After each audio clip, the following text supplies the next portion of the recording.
आज मैं आप लोगों को किष्किंधा कांड का 10वां सर्ग सुनाती हूँ, जिसमें भाई के साथ बैर का कारण बताने के प्रसंग में सुग्रीव का बाली को मनाने और बाली द्वारा अपने निष्कासित होने का वृतांत सुनाना है।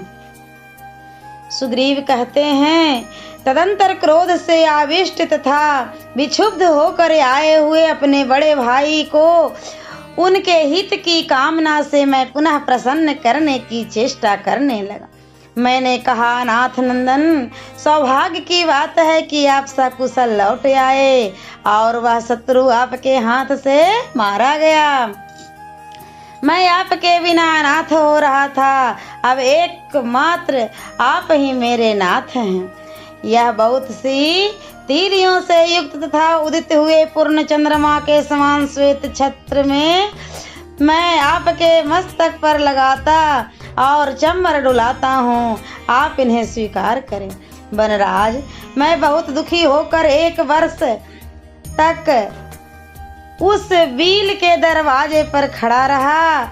उसके बाद बील के भीतर से खून की धारा निकली। द्वार पर वह रक्त देखकर मेरा हृदय शोक से उद्विग्न हो उठा और मेरी सारी इंद्रियां अत्यंत व्याकुल हो गई।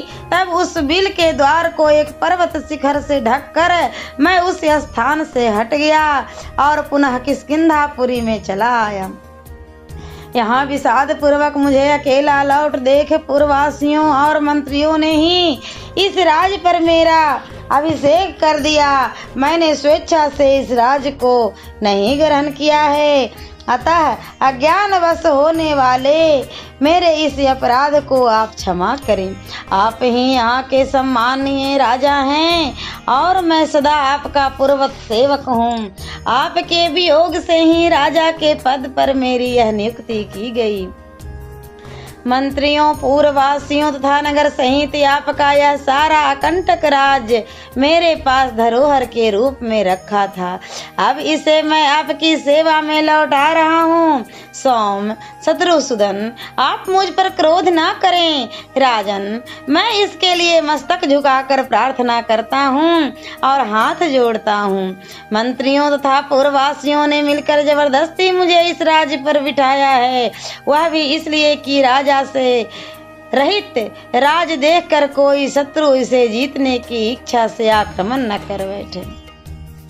मैंने ये सारी बातें बड़े प्रेम से कही थी, किंतु उस वानर ने मुझे डांट कर कहा, तुझे धिक्कार है। यूं कहकर उसने मुझे और भी बहुत सी कठोर बातें सुनाई।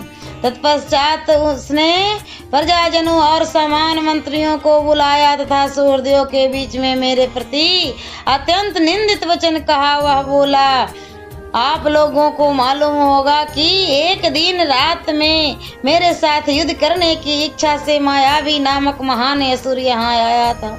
उसने क्रोध में भरकर पहले मुझे युद्ध के लिए ललकारा। उसकी वह ललकार सुनकर मैं राजभवन से निकल पड़ा। उस समय यह क्रूर स्वभाव वाला मेरा भाई भी तुरंत ही मेरे पीछे पीछे आया। यद्यपि वह असुर बड़ा बलवान था, तथापि मुझे एक दूसरे सहायक के साथ देखते ही भयभीत हो उस रात में भाग चला। हम दोनों भाइयों को आते देख वह बड़े वेग से दौड़ा और एक विशाल गुफा में घुस गया।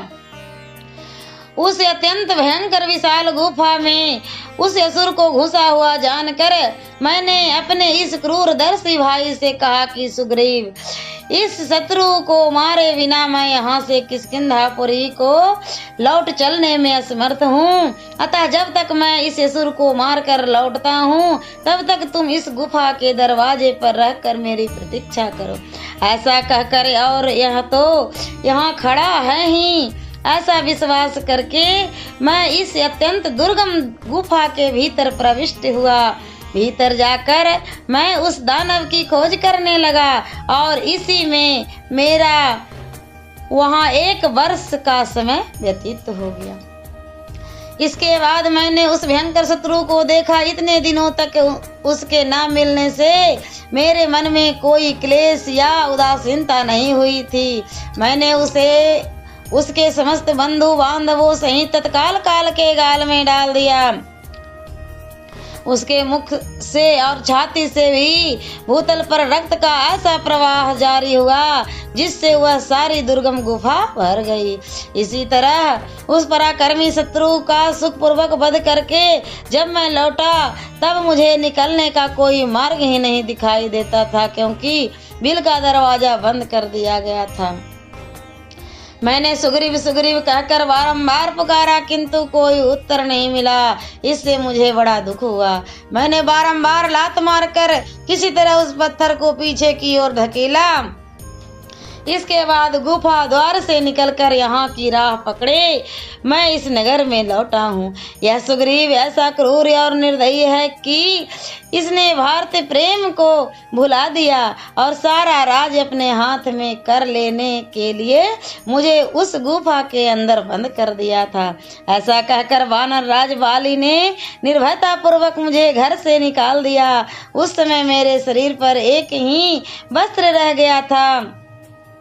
रघुनंदन, उसने मुझे घर से तो निकाल ही दिया, मेरी स्त्री को भी छीन लिया।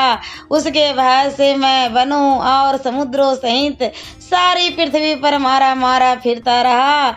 अंतोगत्वा मैं भार्याहरण के दुख से दुखी हो इस श्रेष्ठ पर्वत ऋषिमुख पर चला आया, क्योंकि एक विशेष कारणवश वाली के लिए इस स्थान पर आक्रमण करना बहुत कठिन है।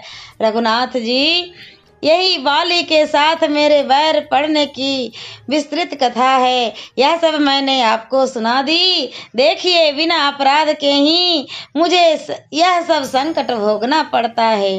वीरवर, आप संपूर्ण जगत के भय दूर करने वाले हैं, मुझ पर कृपा कीजिए और वाली का दमन करके मुझे उसके भय से बचाइए।